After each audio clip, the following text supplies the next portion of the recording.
Sandhan. All Gujarat Integrated Classroom. Satellite na માધ્યમથી જોડતી કડી એટલે સંધાન.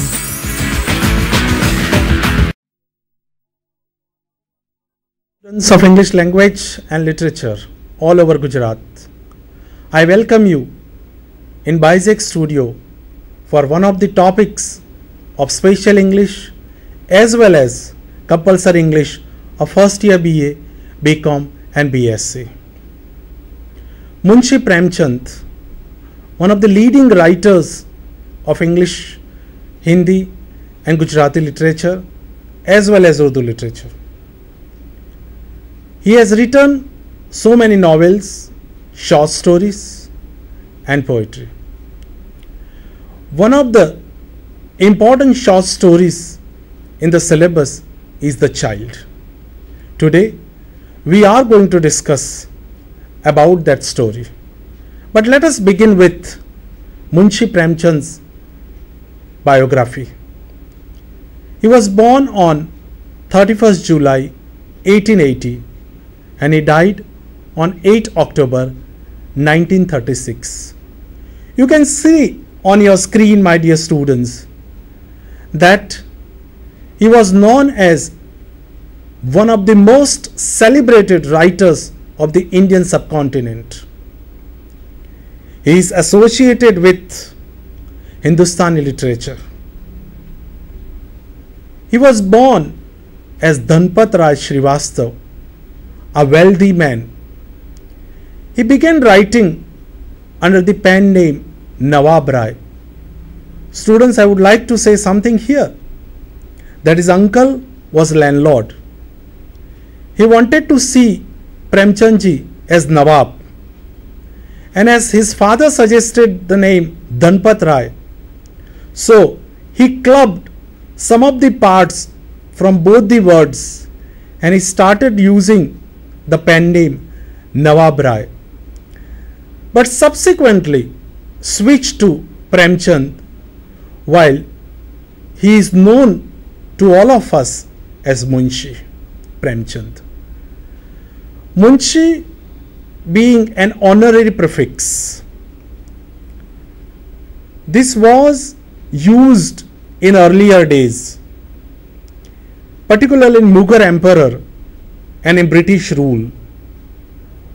The person who contributed a lot in the field of language, who is having some kind of mastery over language, native speakers were given this kind of honor by the kings. Munshi is the word also associated with a role played by a person as if he is a secretary to the key person in the kingdom or in the organization. He has written number of novels, short stories and dramas. That is why he has been referred to as the Upanyas Samrat. And students, you can see it here. Upanyas Samrat. Samrat means king, emperor, and Upanyas means novels. So he was known as emperor among novelists by some Hindi writers. His works include more than a dozen novels, around 250 short stories, several essays and translations of a number of foreign literary works into Hindi. Today, we have with us Dr. Jean D'Souza in the studio to talk, discuss and give her opinions about one of the important and outstanding short stories of Munshi Ji, which is in the syllabus. The name of the story is The Child. May I request Madam to say a few words. Hello students.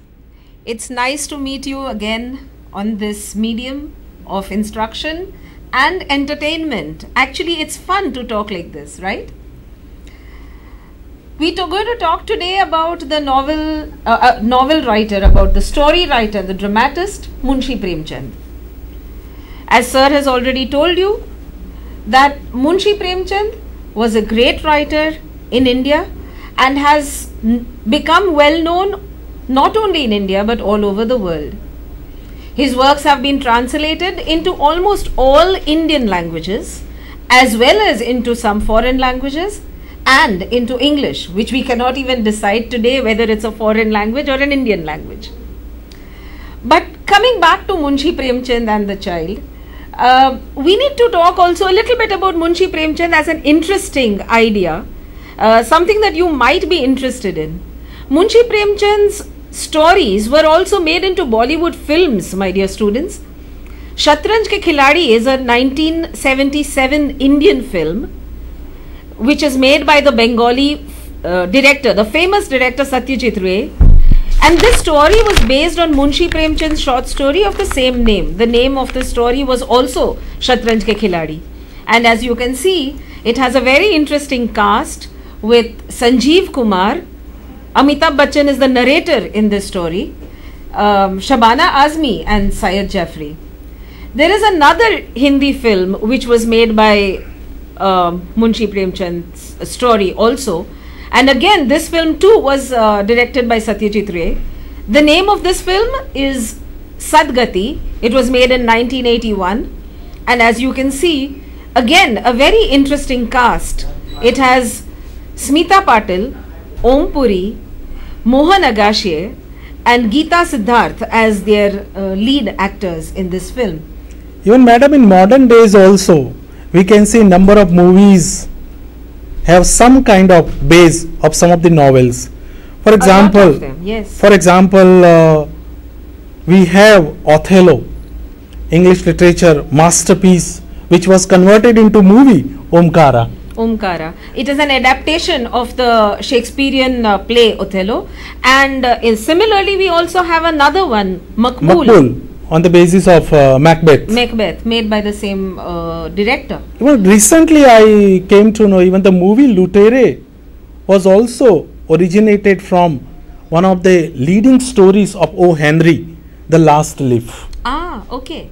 That is an interesting piece of knowledge, and if the students would also like to know, they must watch Romeo and Juliet before they go to watch the famous film Ram Leela, okay, which is inspired by Romeo and Juliet. So this trend of making films from written work into Bollywood or Hollywood cinema is a very prominent trend. It's a very interesting thing. Going back to our story, we could now discuss maybe some of the main characters. The main characters in the story, as you can see on your screen, are the narrator, who is a rich landlord. He has a household full of servants. And there is Gangu, who is one of his servants in the household. And Gomti, a widow whom Gangu marries. And the child, the final character. The title is based on the child. Madam, you have started nicely. We are interested in knowing through you something more about Gangu as a character in this story. Yes, the story begins with the description of Gangu, and it starts like this, that people call Gangu a Brahmin because of his behavior. He is not actually a Brahmin, but they call him a Brahmin. Gangu does not behave like other servants. He does not like to bow down in front of his master. He does not like to do small jobs which the person himself or herself would not like to do. And he does not have many friends. He is very short-tempered. He gets angry easily. He does not socialize with other servants. He does not go to fairs and shows and melas and other places where people gather together. And interestingly, the writer says he does not even drink bhang, which all the other servants used to enjoy. So these are few of the characteristics of Gangu that you come across. It is interesting that people call Gangu a Brahmin because of his behavior. So can we say that behavior indicates the caste of the person? In this novel, in this story, yes, it does. Because Gangu is illiterate, he is not learned and educated like other Brahmins. He does not even go to pray. But on what basis is he called a Brahmin?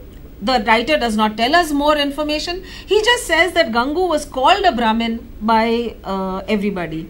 The caste system used to be a very dominant, used to play a very dominant role at the time that Munshi Premchand wrote. And as you can see on the slide, just to remind you, I'm sure you all know, students, about the different castes we have in the Indian tradition. But we had this very strong caste system that was prevalent at that time. So that means Premchand ji was under the impact of the social situation prevailing at that time. Yes, that's and it very was true. reflected in his works. Yes, yes, that's very true. Caste system was there, then child marriages were there. So can we say he was little bit realistic in his approach when he was writing, or whatever he experienced he was putting on a piece of paper through his writings? Yes, and as we will see through the story of the child, we will know that, we will realize that a lot of the child is autobiographical for Munshi Premchand. But we will talk about that after we have finished talking about the story of the child. Now, while talking about Gangu, the narrator also mentions some things about himself. The narrator says that he does not like to talk with the servants. Again, this is connected as we were talking about the caste system. He prefers to do small jobs himself. He does not like to give advance payment to servants. This is very important because this is one of the reasons the narrator avoids talking to servants. He believes that a servant comes to him only when he wants money or when he wants chutti, when he wants leave.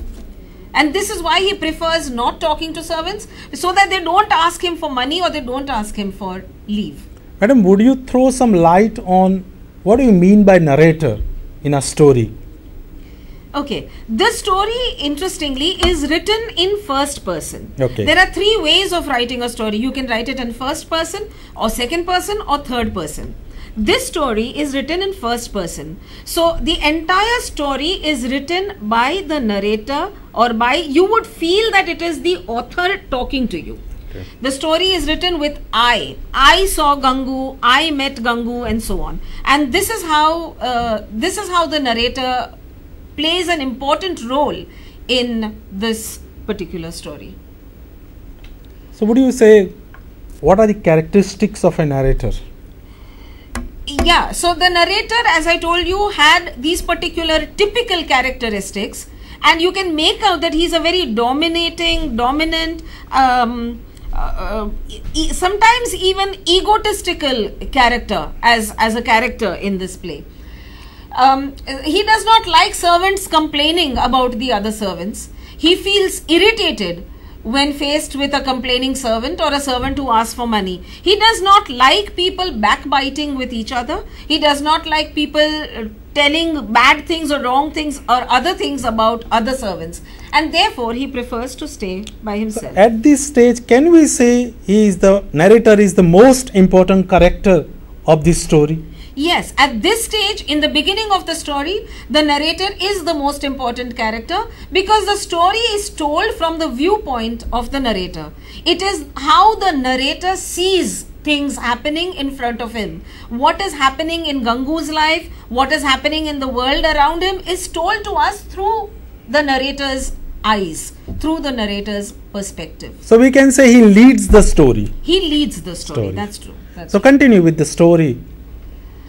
Now, what happens is this. The story now moves forward, and one morning, Gangu comes to talk with his master, the narrator.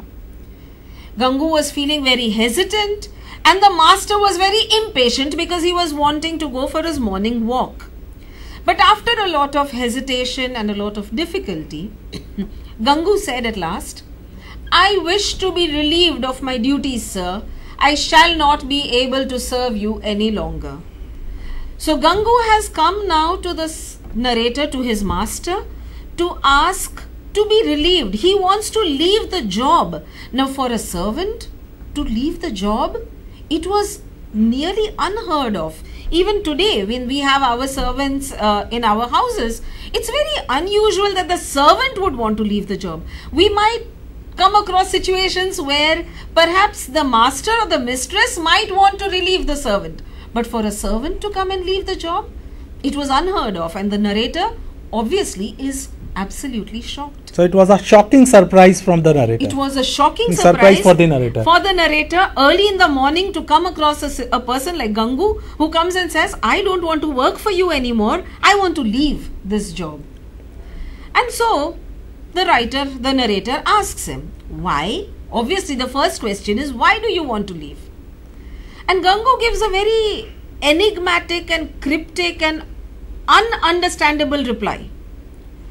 I do not want people to point fingers at you on my account, replied Gangu. Why don't you say clearly what is on your mind? The narrator told Gangu impatiently. So now the narrator is getting irritated because it seems as if Gangu is talking in riddles, as if he is not saying clearly what he wants. Why should people point fingers at the narrator? Why should Gangu want to leave the job? What is this happening? The narrator completely does not understand. Students should get some idea after viewing these 2 or 3 slides that this story runs in the form of conversation. Yes. It is more like a conversation, and it is students who have to understand something from conversation probably.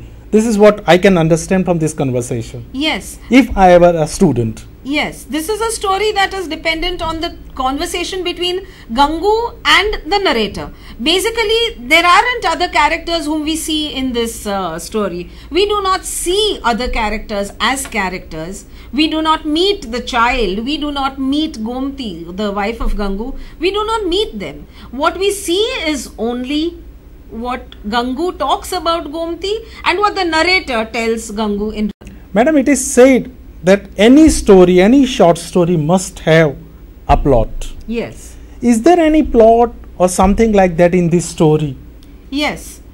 The plot revolves around this particular marriage. Normally, as you know, a short story has a very small plot. It doesn't have a large elaborated plot like you have in a novel. It has a very short focused plot, you can say. And the plot in the story revolves around Gangu wishing or getting married to Gomti. Gomti was this woman who he wanted to marry. So he comes to his boss and he says that this woman who had just been turned out of the widow's home, Gomti Devi, I want to marry her. And because he wishes to marry her, he wants to leave the job. Who was Gomti Devi, by the way, madam? Gomti Devi was a widow. A very interesting character sketch of Gomti Devi. She was a widow. Her first husband had died. That is why she was a widow. And there was a home for widows in that village. And the widows' home authorities would look after widows and they would also help them to get married again. So Gomti Devi lived in this house for widows and she was helped to get married twice by the authorities of this home. But both times she left the marriage and came back. A very interesting, as I said, a very interesting character, this Gomti Devi. She broke 2 marriages and came back, and 1 marriage she was widowed from. And now she couldn't stay again anymore in the widow's home because the authorities did not allow it. So she was staying alone in her house in a small room in the mohalla. And there were, if it's a beautiful young widow, obviously there were many young men who were interested in her. So that means Gomti got married 3 times. 3 times. The first time she became a widow, and the 2 times after that she was married. She broke the marriage, ended the marriage. And what could be the possible reasons for that according to you at this juncture? At this juncture, the story says that people have a lot of rumors that are spread in the village about Gomti Devi. A lot of village people are talking about how Gomti Devi must have been a bad woman because she was the one who broke the marriage, or she was the one who came back. People are talking about how Gomti Devi has some kind kind of a witch or a supernatural influence on her. People are talking about how she was a bad person and therefore she comes back. But according to Gangu, these are all false rumors. Okay. People speak a lot of negative things about her, but according to Gangu, all of these rumors are untrue. So, there is a very interesting thing that Gangu says while talking about Gomti Devi. Gangu says, with almost the zeal of a poet, he's like enthusiastically saying this. And when he's talking to his master, the boss, he says, where there is no love, you cannot expect a woman to stay on. You cannot win a woman with mere board and lodging. This is a very profound statement made by Gangu. A very, very pertinent, a statement that can apply even today, 200 years after this book, almost 200 years after this story was written. You can apply the statement even today that a woman cannot be kept in the house simply because she is provided with food and clothing and shelter.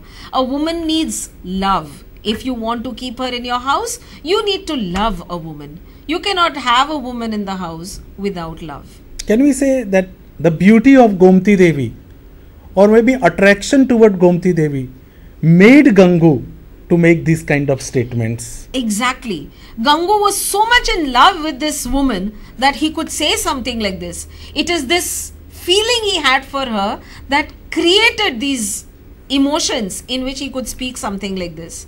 He goes on to explain to the narrator, to his master, that those people who married her thought they were doing a great favor by marrying a widow and took it for granted that she would do everything for their sake.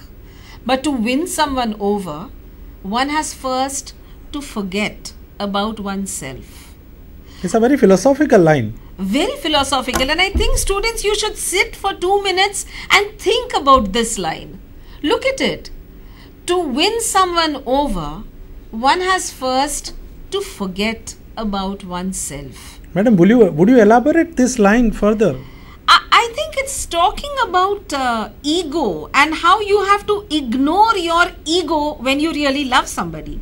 You know, I'm sure you have also heard, and students also know about a lot of clashes that take place in marriages, where people have a very strong sense of ego, that I am better than my spouse, I am better than my husband, or I am better than my wife. Now, this kind of ego is not really what helps to love someone. And that's what Gangu, who is an illiterate man, is teaching us over here.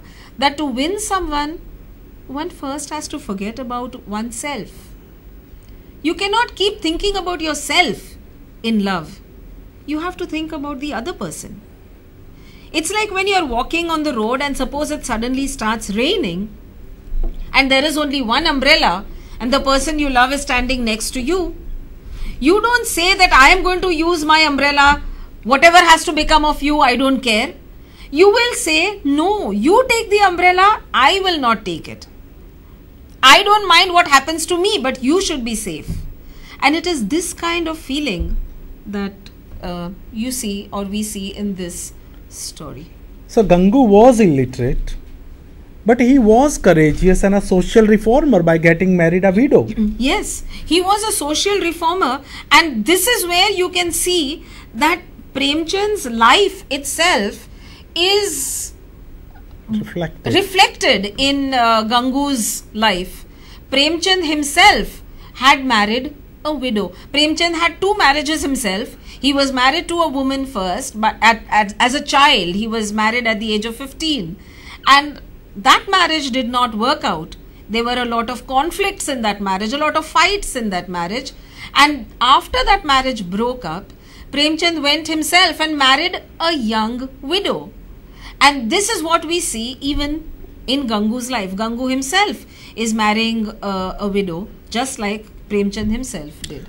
So what was going on in the mind of Premchand at that time was reflected in the character In the of character of Gangu. Yes, yes, that is true. So moving on with the story, the narrator says, finally, so you have decided? Yes, sir, replies Gangu. All right, says the narrator. I accept your resignation. So Gangu is allowed to leave the job. And after this, the narrator had always wished that there would be a time when Gangu would come back and admit that he had made a mistake. Because the narrator was so sure that this marriage was a mistake. The narrator was absolutely certain that Gomti was not a good woman. Just like the people in the society were sure, the narrator too was sure that Gomti was not a good woman. And the narrator wanted to prove his point by wishing and hoping and believing that one day Gangu would come back And would urge for the job again. Would ask for the job again. But 5 months passed. Gangu had married Gomti and he was working as a hawker, as a rekdi lari khechwa vado manas. And while he was working as a hawker, the narrator would pass on the road. He would find out that he is working as a hawker and he would always stop to inquire about him. But the one common thing for all those 5 months was that Gangu was always happy, always glowing and always carefree. He could make out on the face of Gangu that there was happiness that Gangu felt after he got married to Gomti. That is why his face was glowing. His face was glowing. Generally when we are happy, and it is a clear-cut indication why he was carefree. Because he was a social reformer. After getting married, he must show that kind of courage. Yes. And that was reflected on his face. Yes, that he needed to show people that doing something like this, getting married to a widow, is a good thing. It brings happiness. It brings joy. And this courage is what Gangu has represented. One day, suddenly, the news came that Gomti had run away. Gangu was heartbroken. The narrator at this point feels happy that Gomti has run away, because now the narrator will be able to say, see, I told you that she will go away. Why did you go and marry her? And Gangu is completely shattered. He is completely broken. He doesn't know what to do. He's crying all the time and he doesn't know where to go and find this woman who had come into his life and whom he loved so deeply. Gangu was shattered and narrator was happy because his assumptions went right. Yes, his assumptions came true. He thought that this is how it was going to happen and it happened so. But why has Gomti gone away? What is it that has happened? She had gone away without telling Gangu. Gangu says, I am sure I wasn't good enough for her. She was educated and I am an absolute illiterate. If I had stayed with her a little longer, she would have made a man out of me. This, I think, my dear students, is a quote that you must remember. I am illiterate, says Gangu, and she was educated. To have this kind of a system, to have this kind of a possibility at a time 200 years ago when even Indian men were not as educated, must have been something so drastic, so radical. She was educated and Gangu was illiterate. Can you imagine a situation where the woman is educated, the wife is educated and the husband illiterate? It's a very deep idea that Premchand is presenting before us here, that the woman is who makes the man better. It's a very feminist idea if you look at it in that way, because no man would normally admit to such a thing. It's not very easy to say that it is my wife who makes me a better person. And here we have an illiterate, typically Indian man who comes out and admits to his master that if she had stayed longer, I would have become a better man. I would have become a better person. So there is a wonderful idiomatic expression here, man out of me. What do you mean by man out of me? What must be going on at that time in the mind of Gangu when he made this statement? Yes, it's a very interesting statement, because normally we use the word man as a common noun. Man means Purush. Anybody who is a male is called a man. But when Gangu says that she would have made a man out of me, Gangu is talking about not simply being a masculine gender, but becoming a better human being, becoming a more courageous, more brave, more profound human being. And that is why he uses this term, to make a man out of me. When you talk about making a man out of someone, you are talking about making that person into the best that he or she can be. So Gangu goes to search for Gomti. He finds out through some friends and Gomti's, some of the Gomti's friends, he finds out that she has gone to a women's hospital in Lucknow. He immediately goes to Lucknow and brings her back home. She has gone to a hospital. What has she gone to do in a hospital, you would wonder? Gomti has gone to the hospital because she has to deliver a baby. Remember that at this point, Gangu and Gomti have been married only for 7 months. 6 or 7 months. And now she is going to have a baby. So it is common sense for anybody who is looking at them or who is talking to them that this baby must not be Gangu's baby. So people would doubt about her chastity then. People would doubt about her chastity, and maybe they would even point fingers at Gangu. Okay. Because she has left him and gone away. And they would say that Gangu is a fool to have married a woman like this. Why should you marry a woman who has someone else's baby?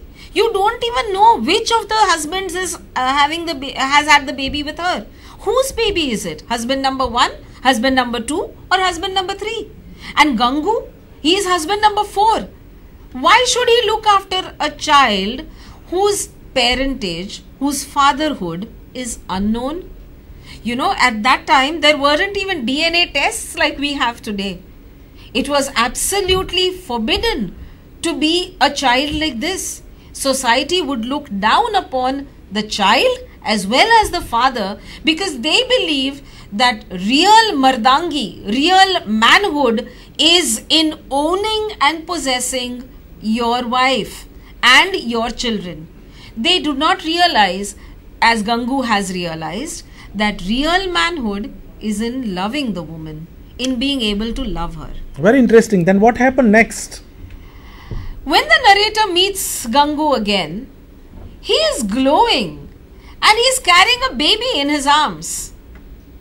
So he looks very happy. He is completely happy that he has a baby. He has now delivered, Gomti has delivered a child, and he is extremely happy. So the narrator says tauntingly, "Oh, so you have got a boy also. That is perhaps why she ran away. Are you sure this is your child?" "Why mine, Babuji?" Gangu replies. "It is God's. It was only a month old yesterday." "How long have you been married?" "This is the 7th month." So this is the crux of the story now. The climax point. And at this point now you realize, or you come to know a lot of things. Gangu has married Gomti 7 months ago. The child was born 6 months ago. The child was born 1 month ago, and Therefore, the child is only 1 month old today. The marriage is barely 7 months old. That means, obviously, this child is not Gangu's child. Gomti has the baby, was pregnant with the child that belonged to another man, not Gangu, who is now her husband. It was for this reason that Gomti ran away from Gangu and went to the Lucknow hospital. It was for this reason that Gomti decided to leave Gangu. The child was not Gangu's, and she did not want Gangu to be uncomfortable in society. She did not want people to point fingers at him. That is why she left him and went away. Then what happened? So the narrator and Gangu again go on to have their conversation. So this child was born within 6 months of your marriage. Yes, said Gangu, undisturbed. And you still consider it your child? Yes, sir. Now, Gangu considers the baby his own child. He does not look at it as another man's child. He does not look at it as a pariah, as a pariah. He looks at it as his own. And it is this quality in Gangu that you would imagine made Gomti also fall in love with him. It is not a one-sided love. It is not a love in which only Gangu loves Gomti. It is a love in which Gomti too would fall in love with a man like this. Who wouldn't fall in love with a man who understands that a woman must be loved, who understands that the priority in a marriage is the man and the wife, the husband and the wife, and who understands that even if the child was from a previous marriage, it does not matter. So we can make this kind of statement here in relation to the earlier slide, that Gomti made man out of him now. Exactly. Gomti has now made a man out of Gangu, because through Gomti and through the child, Gangu has been able to accept or to grow up, to be broad-minded enough in order to welcome another man's child into his own life and become a father to the other man. As you can see on the slide, Gangu says he is never bothered that the child would not be his. He says that he had told Gomti to leave him if she did not love him, but she should not let the child separate them. She should not let the child separate them. This is the important point of connection between Gangu and Gomti.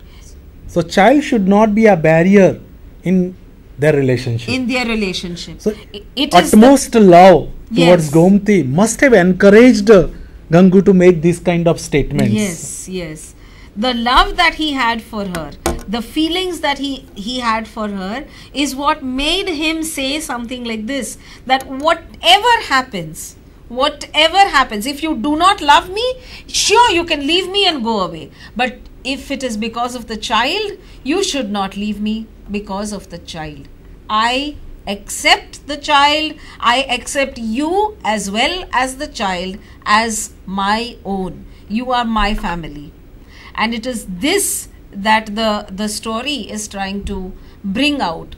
This kind of an acceptance, this kind of a love that this writer was trying to bring out. That means when you are in love with someone, accept the person in totality with her limitations, and it is reflected here. Everything, yes, with everything. And it is this kind of love only that will bring this glow and carefree nature in your personality. Otherwise, you will never be happy. You will never see happiness in a person in love. When do you see a person in love happy? When there is complete acceptance in totality. And the last sentence that Gangu says is the sentence that if I was a student, I would quote in all my answers. After all, when one takes a harvested field, one does not refuse the crop merely because someone else has grown it. Madam, it is a very, very complicated sentence, quotation for students of, at least difficult to digest for students of first year. Yes. You will It have is to a throw some slightly light on it. It is a slightly complicated sentence, but it is a very, very profound sentence. It has a lot of deep meaning in it. Look at the depth of the sentence. You know, when you buy a khetar, when you buy a field from somebody, suppose you have bought a field from somebody and there is a crop of wheat which is already growing in that field. You do not take out that wheat and give it to your previous owner, do you? You take the field and you take the crop because it is part of the field. It is not separated from the field. When you harvest the crop, when you cut the crops, you do not take that wheat and say, this is not my wheat, it is somebody else's wheat, let me go and give it back. No, you accept that whole field and the wheat in it as your own because you have purchased that particular field. Similarly, Gangu says that just because the crop was grown by someone else does not mean that you refuse the crop. Just because the baby belonged to someone else, just because somebody else has been the father of that child, it does not mean that you do not accept that child. So that means story ends with a revolutionary statement. Very revolutionary statement, and coming from Premchand at a time in the 1800s and early 1900s. This was a time when people were barely able to accept that women were citizens. It was a time when women were not even completely accepted within society, and at a time like this, to say that even another man's child can become my own child is absolutely radical, absolutely revolutionary. And it is because of this and things like this, ideas like this, that we remember Premchand even today. How much the title, the child, is appropriate? The title of the child is appropriate because the entire crux of the story or the climax of the story is based on that title. It is the child that makes the story a climax. If Gomti had not gotten pregnant with another man's child, there would not be a climax, there would not be a complication in the story at all. Gangu and Gomti would have lived happily ever after, and that would be the end of the story. But it is the child that brings about a turning point. It is the child that brings about this profound statement from Gangu, and that is why the child is an appropriate title. The child is an absent character. There is no statement, there is no sentence spoken by the child. There is no, in fact, there is no statement spoken by Gomti also. The only two people speaking in this story, as Sir has pointed out earlier, are Gangu and narrator. So it is a conversation that we are dealing with. It is a dialogue between two people from which we get an entire story. And it is this that Munshi Premchand has innovated with the form of writing, innovated with the technique of writing stories. Thus, we come to the conclusion of this lecture. We have been very happy, Dr. Chetan Mewada and myself. We have been very happy to be here with you, students, and we hope that this lecture will open your eyes towards Munshi Premchand, towards the story of the child, and towards Hindustani literature in general. Thank you. Thank you.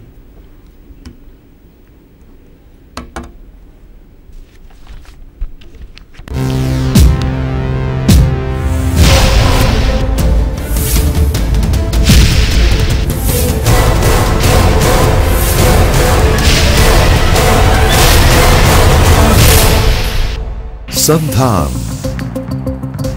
All Gujarat Integrated Classroom. સેટેલાઇટના માધ્યમથી જોડતી કડી એટલે સંધાન.